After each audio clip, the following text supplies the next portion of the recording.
Assalamualaikum everyone, welcome to my channel Microbiology with Huria Khan.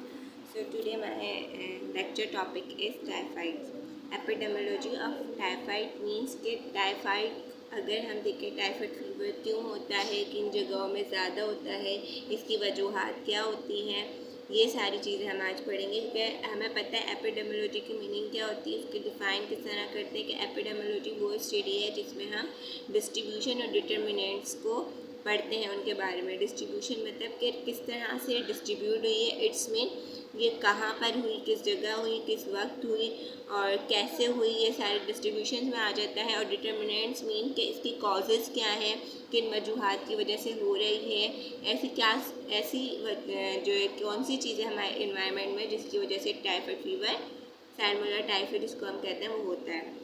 तो चलिए हम इसको स्टार्ट करते हैं। सबसे पहले हम देखते हैं कि ये है क्या ना, टाइफाइड है क्या।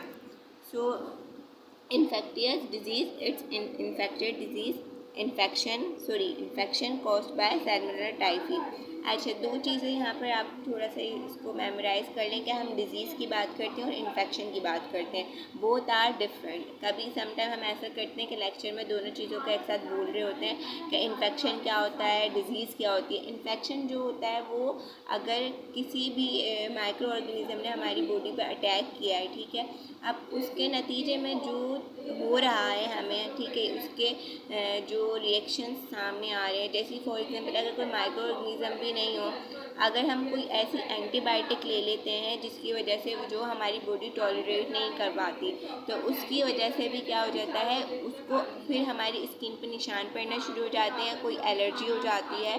तो वो किसी फूड की वजह से भी हो सकती है, किसी जैसे कुछ लोग ऐसे होते हैं उनको गोश्त से एलर्जी होती है, कुछ को फिट से होती है, वो नहीं खाते, कुछ को दूसरी फूड से होती है, तो वो इन्फेक्शंस कहलाते हैं। वो उसकी वजूहात ज़रूरी नहीं है कि वो माइक्रो ऑर्गेनिज़म्स ही हो ना, तो इसलिए। और डिज़ीज़ क्या होती है, डिज़ीज़ वो होती है जिसमें जो माइक्रो ऑर्गेनिज़म्स की वजह से हो रही है या किसी वायरस की वजह से हो रही है, तो उसको हम डिज़ीज़ कहेंगे। So both are different. तो यहाँ पर मैं भी थोड़ा सा स्टार्टिंग में आपको बोल रही थी, जो मिस्टेक हो रही थी, इसलिए मैं ये चीज़ आपको क्लियर करती हुई आगे जा रही हूँ। अब हम देखेंगे कि ये क्या है, infection cause by Salmonella typhi.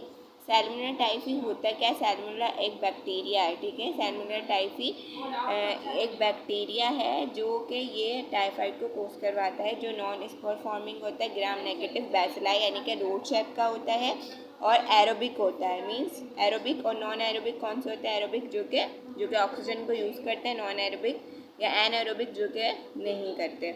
Motile होता है जिसके फ्लेजिला भी होते हैं, यानी कि ये एक जगह से दूसरी जगह जा सकता है, because they have flagella for मोटिलेशन।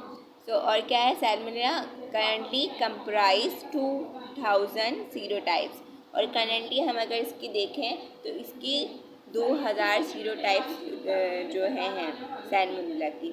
2 groups में होता है, एक एंटेरिक होता है और दूसरा फूड पॉइजनिंग होता है। एंटेरिक फीवर ग्रुप और दूसरा food poisoning.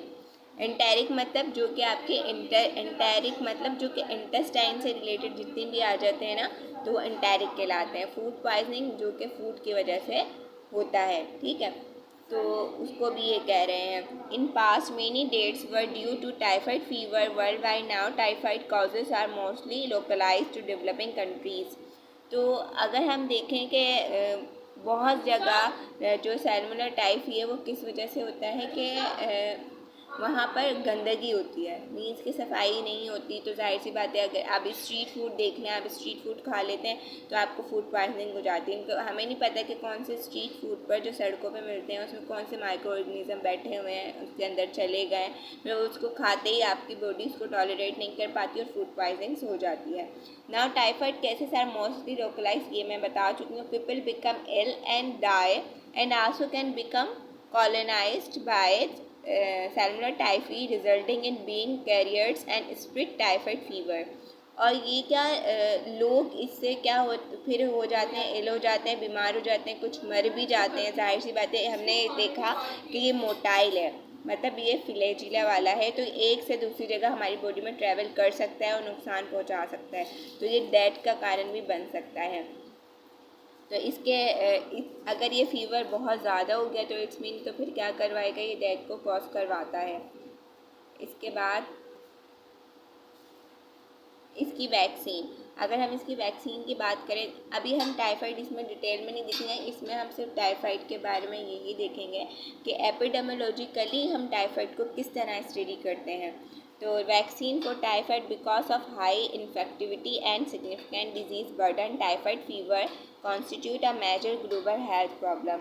Currently, there are two well-tolerated and effective Lancet vaccine recommended. One is based on defined subunit virulence polysaccharide antigen, the purified antigen, known as VIPS vaccine. तो ये vaccines के नाम है जो कि typhoid के लिए की जाती है। बच्चों को जो है ये वैक्सीन लगाई जाती है ताकि उनको जो है टाइफाइड फीवर वगैरह से वो बचे रहें, यानी कि हम ये वैक्सीन जो है उसको टाइफाइड को कंट्रोल करने के लिए यूज़ कर सकते हैं। For person age 2 years and above and can be administrated either intramuscularly injectable, यानी कि हमें पता है अब वैक्सीन हम लगाते हैं तो वहाँ का मसल्स के अंदर ही हमारी लग रही होती है ना वैक्सीन, तो उससे हम वैक्सीनेटेड हो जाते हैं। And the other is based on the use of live attenuated bacteria for oral administrated. Attenuated stent वो स्टेंट होती है जो कि हम पहले से ही एक इंसान में डाल देते हैं, ठीक है।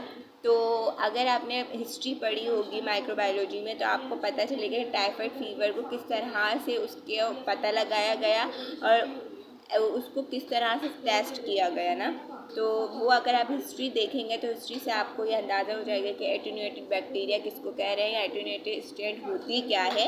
एक हम ऐसी चीज़ पहले से ही इंसान में डाल देते हैं, वैक्सीनेट कर देते हैं ताकि अब वैसी वो बैक्टीरिया जाता है बॉडी में तो बॉडी को पता चल जाता है उसके पास एक एटीन्यूएटेड स्टेंट ऑलरेडी मौजूद होती है, तो वो उससे रिकवर फ़ौरन से कर लेता है, तो वो उसकी बॉडी पे कोई असर नहीं करता है। वो ऐसी जो है क्या उसके एंटीबॉडी एंटीजीन्स से वो जो रिएक्शंस होते हैं वो पहले से ही कर लेता है, तो ताकि उसको उसकी बॉडी को कोई होस्ट की बॉडी को कोई नुकसान ना हो। For oral administration vaccine is in capsule formulation for those over 5 years of age, मतलब 5 years एज का बता रहे हैं कि इसमें भी दे सकते हैं आप इसको। तो इस तरह का देखें एपिडेमियोलॉजिकल एक टाइफाइड का WHO मतलब वर्ल्ड हेल्थ ऑर्गेनाइजेशन का एक इस तरह से चार्ट और मैप है जिसमें आप देख सकते हैं कि भाई कौन से कंट्री में कितनी ज़्यादा टाइफाइड फीवर होते हैं। तो ज़्यादातर हमने ये पढ़ा कि जो ऐसे एरियाज़ या ऐसे कंट्रीज़ होते हैं जहाँ सफाई वगैरह का ख्याल नहीं किया जाता, जहाँ पे स्ट्रीट फूड वगैरह ज़्यादा होता है, तो वहाँ पर भी ये चीज़ ज़्यादा देखी जाती है, तो उसकी वजह से भी ऐसा हो जाता है। अच्छा ये इंट्रोडक्टिव है थोड़ा सा, इसको थोड़ा मैंने स्टार्टिंग में मिस कर दिया था, तो ये भी आप देख लें। तो टाइफाइड क्या है, लुईस पास्चर साइंटिस्ट था, उसने 1829 में इसके बारे में बताया था, इसको जो है इसके बारे में डिस्कस किया था, उसको डिस्कवर किया था टाइफाइड फीवर को डायग्नोसिस करके।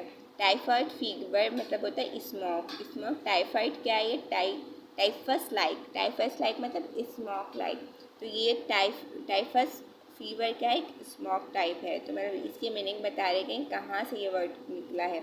It is disease of poor environmental sanitization and hence occur in parts of the world where water supply is unsafe and sanitization is substandard. Means कि जहाँ पर सैनिटाइजेशन नहीं होती, जहाँ पर सफाई नहीं होती, तो ये बैक्टीरिया ज़्यादा वहाँ पर होता है। तो जितने भी अनडेवलपिंग कंट्रीज़ हैं तो वहाँ पर इसके होने के चांसेस ज़्यादा होते हैं। So it's all about the typhoid epidemiology of typhoid fever. I hope you will understand. Thanks for watching. Please like, share and subscribe my channel.